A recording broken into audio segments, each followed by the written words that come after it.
What's going on, everybody, and welcome back to Comic Breakdown. In today's video, we're hopping into Cloak or Dagger. This is an issue number 1 coming from the X-Men Age of Revelation storyline. This is going to be part number 21 of this event. As usual, if you want to get caught up on the whole event of Age of Revelation, check out the playlist in the description as well as the top of the video. But we drop 10 years into the future. St. Louis, Missouri. This is at the edge of the Revelation Zone, and we're opening up with Dagger on the move. Her and what remain of the human forces, they're trying to evacuate any civilians they can, getting to a place that they call Haven. While this evacuation is underway, we have mutants that are attacking. These are Revelation's forces. They aim to push Revelation's territory even further. The goal, take over the world. But we have Dagger. She throws down her Eclipse blades, breaks through any barriers, takes down the mutants. This allows clearing for their convoy to run through. And as the convoy's making its getaway, this is where we have some new arrivals. A new gang of mutants that are headed towards them. But this time, Dagger, she recognizes that they're outnumbered. There's far too many of them. Needing to get all these kids to safety, they don't have time to fight. This is where she telepathically communicates with Cloak.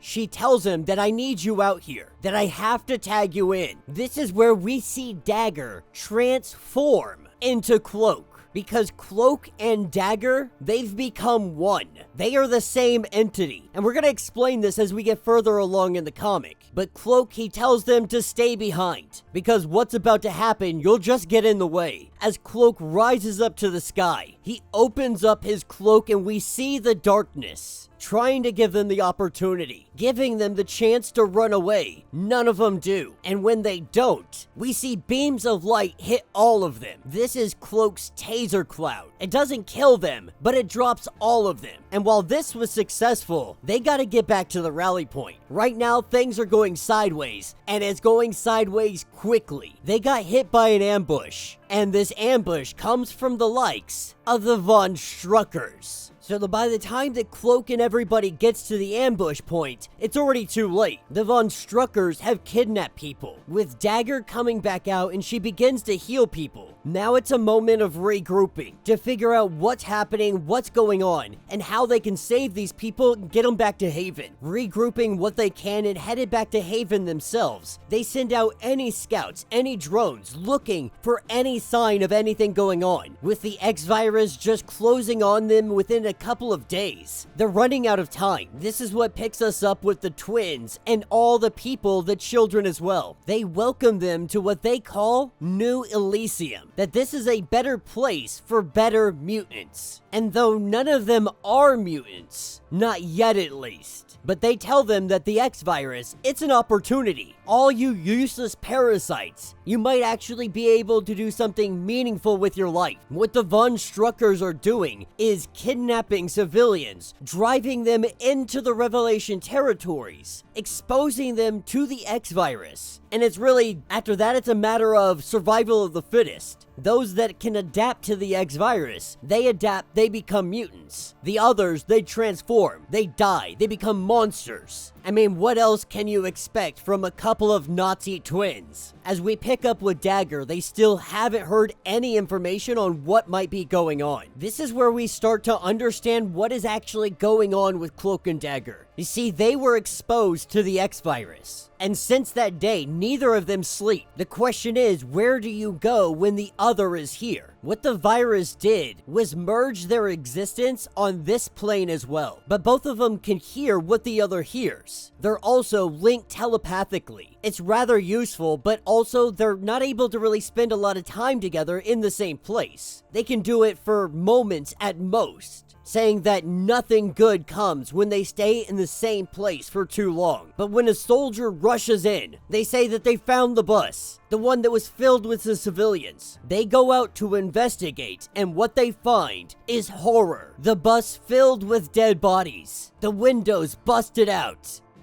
Going in to get a closer look, they see that these guys have been exposed to the X-Virus. Obviously, things are turning up, and this is where we get an actual glimpse of what is going on with Cloak. Where he is, what he does when he's sitting here in the darkness. And what it is he is a father. him and Tandy have a kid together. In this cloaked realm, this is where they keep her safe. Now, right now, it's unknown if they keep her here willingly, or if this is something that just happened, and that she can't get out. My guess would be that this was their efforts in keeping her safe, so they tucked her away here. Neither of them being able to be in the same place at the same time for too long. They switch out on being a parent. But when we pick up with the Von Struckers, the survival rate was 14 out of nearly 60. What they call New Elysium. They're starting something new, something better, they believe. But their numbers need to grow, which means they need to start kidnapping more humans. The path to greatness for them is in numbers. Their target, one of the last human strongholds, Fort Leonard Wood.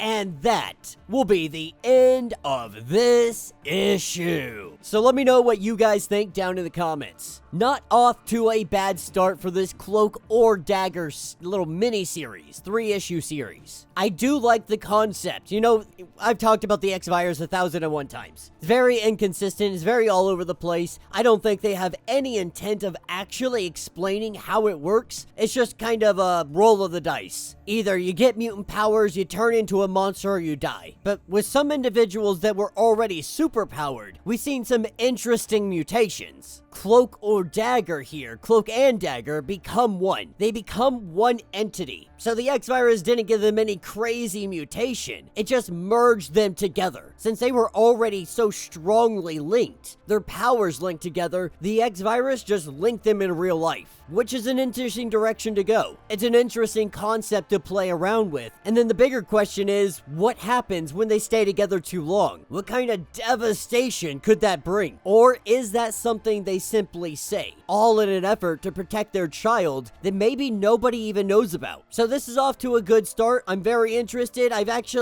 actually more surprised that all of these little spin-offs from this Age of Revelation have actually been relatively good. There's a couple that are kind of silly and not really making sense, but the concepts, they're at least hitting. But let me know what you guys think. Let me know your thoughts. Let me know your theories. If you want to get caught up on everything that is going on with this series, go ahead, check out the link in my description as well as the top of this video. That's going to get you caught up on everything that is going on with Age of Revelation. If you would like to support the channel, you can always do so by joining the channel membership. A lot like Patreon, has a bunch of different tiers, a bunch of different options. It really does help out the channel, but if you're not able to do that, the simplest way to help out the channel is by subscribing to it, by liking the videos, by sharing it, by ringing that notification bell, and with that being said, until the next breakdown.